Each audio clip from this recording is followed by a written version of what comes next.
morning and welcome back to Southern Yankee Beauty. My name is Terry. I am so glad that you stopped in to check out my channel and I hope you come back.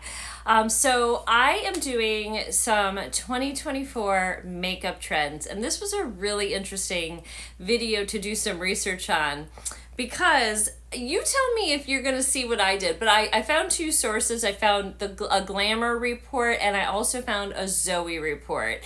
Both of them had a lot of the same trends, but they named them something different, but they're basically the same thing. So I don't know if they're just, if that's just what they do. They're like, oh, these are the trends. We got to come up with our own name and then we'll see what sticks, I'm not sure, but that sort of was my experience when I was doing the research. But regardless, the trends are what they're predicting and I want to go over them. I am going to have some photos over here, which is kind of why I am sitting off to the side. These photos are photos that I either picked up from the Zoe report or the Glamour report, and they will be up in the corner here. So their Glamour said that there's going to be 7 new trends kind of coming in 2024 in makeup, and how our makeup looks may change. I will tell you, I am a creature of habit. It is hard to get me to change my makeup. I have changed some of my makeup periodically throughout the year. This year specifically, I've been trying to branch a little bit more. So today I did my old makeup the way I always do it because I just like it this way. But sometimes I have been using color liner in the inner corner, in the waterline, and then sometimes I'm forgoing the top line, or like today I used a shadow. I don't have any liquid. I have a dark brown. By the way, this is the I Need a Nude by Natasha Denona. This is the dark brown shade, and I just smudged it along the top and used a shadow. I've also sort of not used any liner on the top as well. Many times I've done that this year, especially if I'm using a duochrome or something where I really want you to see the color, then I'll just put lashes on and not do any top liner at all. But I am hard pressed to get rid of that dark smudge on the bottom. I know it may make me look a little harsh. It does define the eyes for sure. If you have small eyes, definitely don't do this trend. This is something I've done since high school and I cannot stop. But I have used grays, I have used colors, I have used browns, but black is something that you will have to pry from my cold dead hands. Okay, all right. Anyway, so the first trend, there's so the Glamour is calling it translucent architecture. Zoe report has one called minimalist makeup. Now, to me, this was sort of like the no makeup look that was kind of already trending in 2023. The way they explained it is okay, so this one actually gave you a way to do it. So basically you're using a dewy finish foundation or a tinted moisturizer versus a heavy foundation. So very light makeup. You're going to let your natural skin show. And then you're going to with concealer, very light concealer, you're going to do inner corner and you're going to do outer corner concealer. This brightens, and then just a dot here going up and kind of blend it up gives your eye lift. I like that. I think too many people are doing the big square of concealer or whatever, or triangle of concealer. It's too much. And I will tell you, if you are of my age, I'm 49 years old now. Woo-hoo, last year, my 40s, friends. But anyway, no, I'm fine. I really don't care. If you are 40 or older, or even late 30s, you may be noticing that your skin under your eyes, which is such a delicate part, doesn't really need that much concealer. Now, it used to be growing up, we didn't use concealer for brightening or lifting or sculpting. When I was growing up, we literally used it for concealing. And it would be done before you put on your foundation, and it would spot conceal where you had, pimples or you had age spots or something like that. You would put that on and cover it up and then put your foundation over it, and it was truly used as a concealer. So this year they're saying it's just going to be used to lift and to brighten the inner corner. I also am noticing that I am getting a little bit of dark circles for the first time, and I'm not using powder to set much of my face anymore because my skin is just too dry. And this area for us older lady or more mature skin, we need it to stay moisturized. The older you get, unfortunately, the drier your skin gets. I am dealing with that right now. I think I'm in that perimenopausal state, and my skin has just been so dry. It used to be that I had oily skin and I would need to set with powder or at least set the T-zone. I really don't even have to do that anymore. So anyway, moving on. So, and then they are suggesting for this translucent architecture or the middle mist makeup, you're going to be using a liquid or a cream highlighter on the points of your face and cheekbones and your brow bone to illuminate, and then use a translucent powder and just focus on the areas that are oily and a very light blush. Now, I'm a blush girl, and some of these trends I kind of feel like contradict each other a little bit, so take it for what it is. I mean, you may hear some of that like I did when I was reading it as well. So again, Zoe reports calling it minimalist makeup, and that's the no makeup look. Still rocking it. Pared back style has a place. Good skincare, a good skin tint, glowing skin, gloss on your, like a glossy skin look, a very dewy skin look, which is a young and fresh look. That's actually a super great look for us women that have more mature skin. It's a super great way to use, creams and glowy foundations, especially if you're dealing with extreme dry skin. All right, so next up is called, by Glamour, they're calling it the Holographic Glaze. I don't know if I have one for this with Zoe. I don't think so. There's a few different ones with Zoe. So the Glamour report's calling it a holographic glaze. And what this is color shifting eyeshadow. I am so here for this because I'm loving all the duochromes that we're seeing in the indie brands. And we're even seeing some of the mainstream luxury brands putting their spin on some of the duochromes and multichromes. And even, ColourPop's had some duochromes in there too. I don't know that I've seen any really drugstore really jumping on that train, because the duochromes are so much more expensive for companies to make.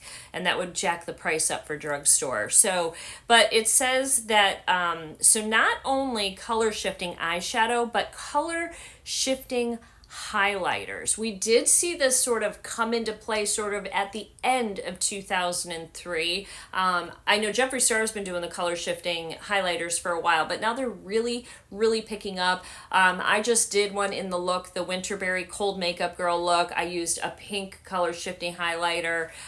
That was from Jeffree Star. He also launched some blues and purples and different things like that. So when you turn your face, you're really seeing that beautiful shift of different colors. So color is back in a very big way, and highlighter is back for 2024 in a big way. Think back to 2016 where you just really bright, vibrant highlighter. We're seeing that come back. So, which is funny because a lot of the makeup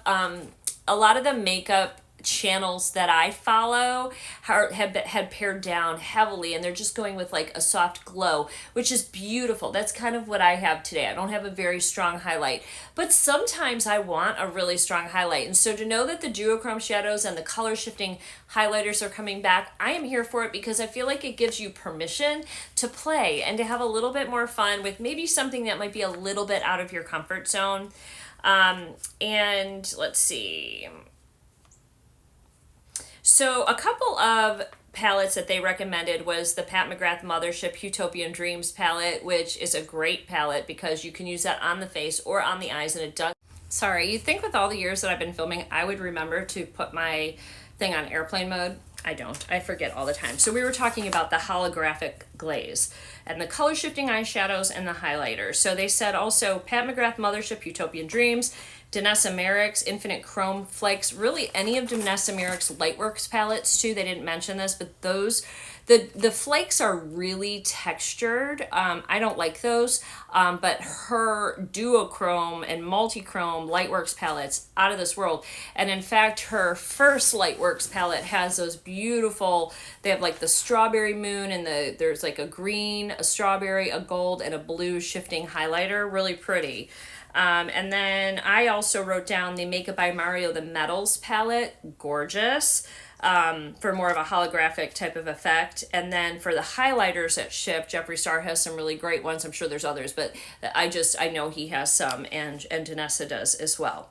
So I'm excited about this new trend for 2024, because so it's all about color, which is really, really exciting.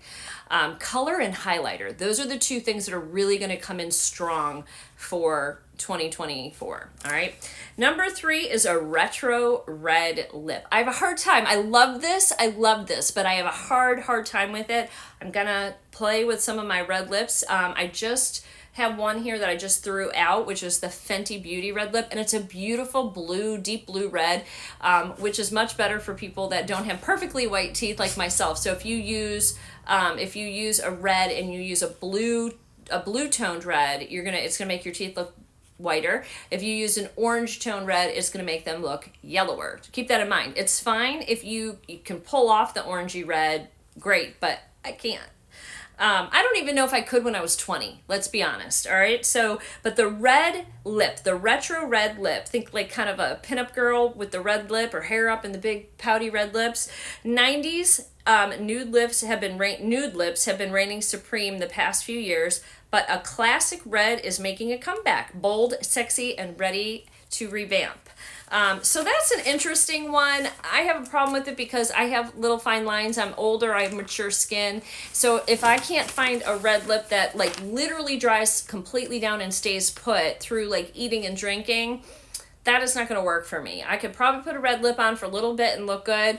The Fenty one that I had was so awful. I literally went out to my car, no lie, and I had red all over on my chin, everything. So I tried getting it off. I used water, everything. I got this big pink smear on my chin.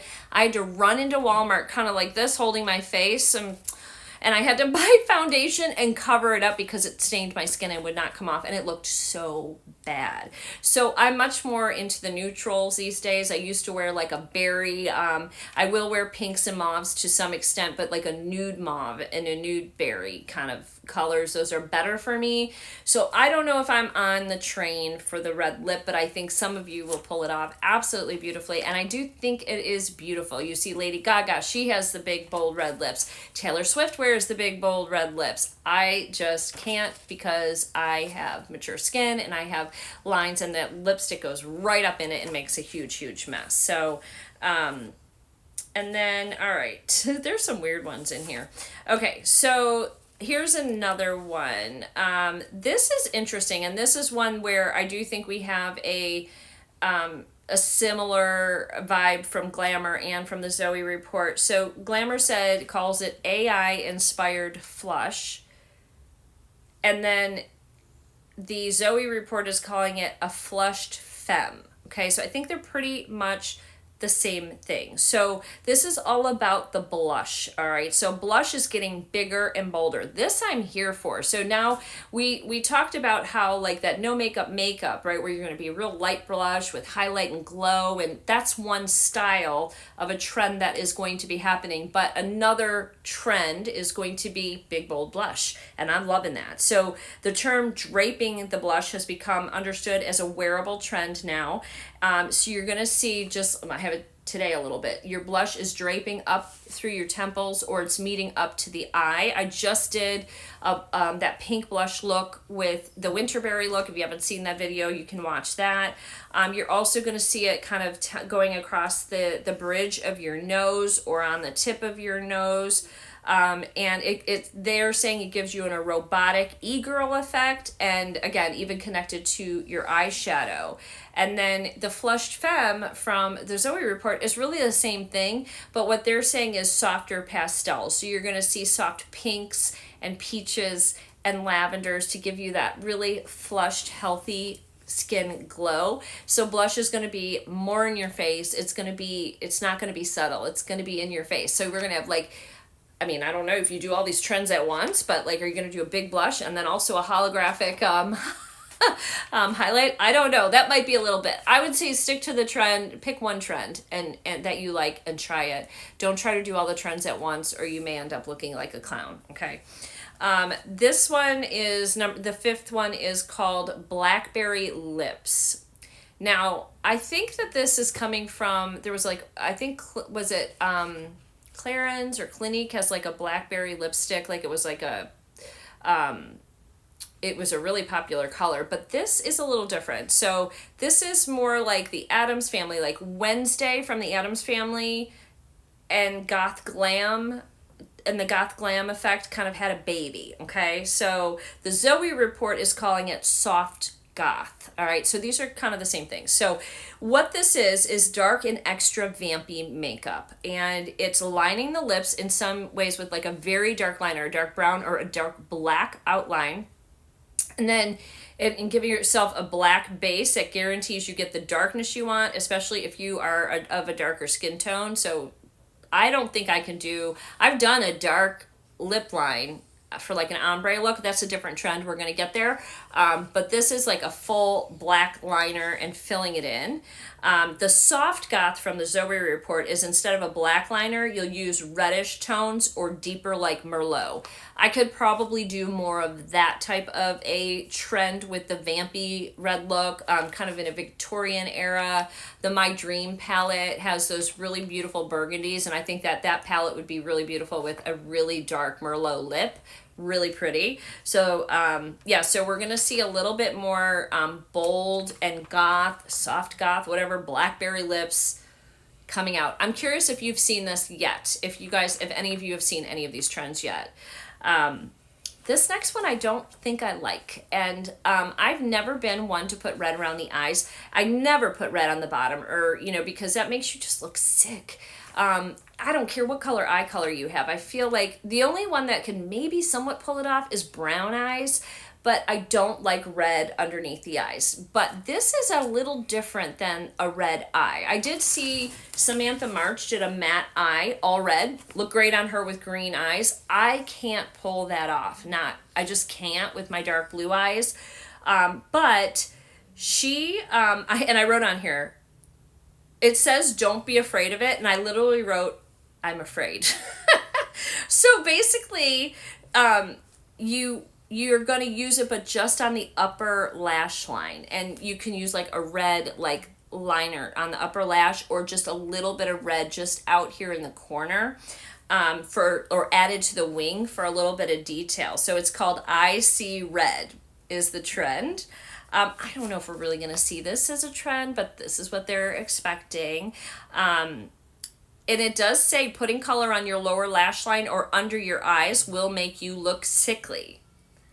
And it says also if you're going to do this red trend where you're putting a little red wing or you're putting a little red in the outer corner, to use black liner for more definition. So that is the correct way to do the I See Red trend. I'm not about this trend. I'm not excited about this trend. I don't really see that this is going to take off. We'll come back at the end of the year and the end of 2024 and see if these trends truly did take off, if we're seeing them all over the beauty space, if we're seeing them on YouTube, on TikTok. I will come back and eat my words. I just don't personally think this is one that's going to do it. I don't know. That's just me. All right, so next one is called Undertone Eyeshadow. So this is, it says bright eyeshadows become much more popular in the past few years, but recommended to use more earthier jewel tones for a sophisticated pop of color. So use dark eyeshadow with fun undertones like navy, deep green, plum, emerald, that type of thing. And for a fun alternative to your black or brown shadow and liner. So they're doing like, it seems to be like the jeweled eye tone, but also the liner is jewel toned as well, because it's saying you're going to use also a deep navy liner or a green liner, etc. So this is more for like a sophisticated pop of color where the whole eye is like a beautiful green and you're using the green liner and the green shadow for a pop of color. So this is what I'm saying, these colors coming back in, neutral is moving out. 2024 is going to be much more bold, much more colorful. All right. The Zoe report did have a couple other ones that were not on the on the Glamour Report, and I have already seen this trend, and this is happening, and this is the Ombre Lips. I said we were going to come back to it. So this is creating a gradient hue with your lip liner and your lipstick, using a dark liner on the lips, filling in a little bit in the corner, and then using a lighter shade in the middle. I actually really love this look. This is not a new trend. This is a trend that when I was in high school, friends, going back in time 40 years ago, this trend was very popular back then. That's what everybody did. We wore this, or we would wear like a really dark liner and then like a colored gloss. That's another way to do an ombre. You can do, it says for more ombre, border your lips with dark liner, blur it with a finger, dab the lighter shade in the center, which is what we just talked about. You could do 2 different shades of lipstick on each lip as well, where you do one like slightly darker than the other. So you actually have like a darker upper lip and a lighter bottom, or vice versa. That one I'm not too keen on, but I have seen the Ombre Lips. I have seen people putting different color combinations that you would never put together, and they look good. So I do want to try a little bit, because a lot of times my liner matches my lipstick, or it is darker, like I'll use a darker outer edge with a little bit on the light inside. But this, I've seen people do a really dark and then come in with like a red color or something nuts, and it ends up looking pretty, and they'll put a little gloss. I don't know, it just works. We're going to play with this trend a little bit coming into 2024 and see what we really think about it. All right, we talked about that one. I don't think there's anything else. I think that was the only one that the Zoe, they had the undertone eyeshadow, and they also had the Ombre Lips, and Glamour did not have those. This is one, there was a prediction on one of them that bold color eyelashes are going to come out. We are seeing eyelash mascaras coming out. Pat McGrath launched them. Maybe she's a little ahead of her time, but she launched a bunch of different colored mascaras. I don't like this trend either. I don't like how it looks either. That's just me personally. If you love it, that is absolutely okay. Just my personal taste. I'm not a fan of that. But it's saying more exotic hues are expected. Subtlety takes a back seat as expressive bold colors are taking charge. And then I'm trying to see if there's anything else on here that I missed. Full coverage, polished skinned, matte but velvety as opposed to bare faces. Skin slightly sculpted with a gentle glow, but dry shine to highlight the cheeks. Yep, I think that's really it. So glow, color. The other one I saw was in the holographic glaze one too, was the liner, graphic liner. So you're going to see, and that we've been seeing a lot already at the end of 2023. You'll see it all over. I think Pat McGrath is sort of leading the charge. If you watch her and Natasha, they're doing all these like graphic liner where they're doing these detail things with a high precision lining. That, I love the look of some of those, but my eyes are too wrinkly for that, for mature skin. So I think that's going to be a trend that you're going to see the younger generation do. Those of us, it's all I can do to get a little baby wing going that's not all crinkly and messed up, you know? So my skin up here, I'd have to like straighten my eye out, and then I'd have to draw the liner, do whatever I'm going to do, and then when I shut my eye, it's going to go, and it's not going to look good. So for me, the graphic liner is beautiful. It's just not a trend that I'm going to be able to do with 49-year-old skin. So, all right, friends, I'm sure I didn't get all of them. I'd love to know what your trends or the trends you think are coming, what I might have missed. Comment down below what you think, and I'll see you guys in the next video. Take care, friends.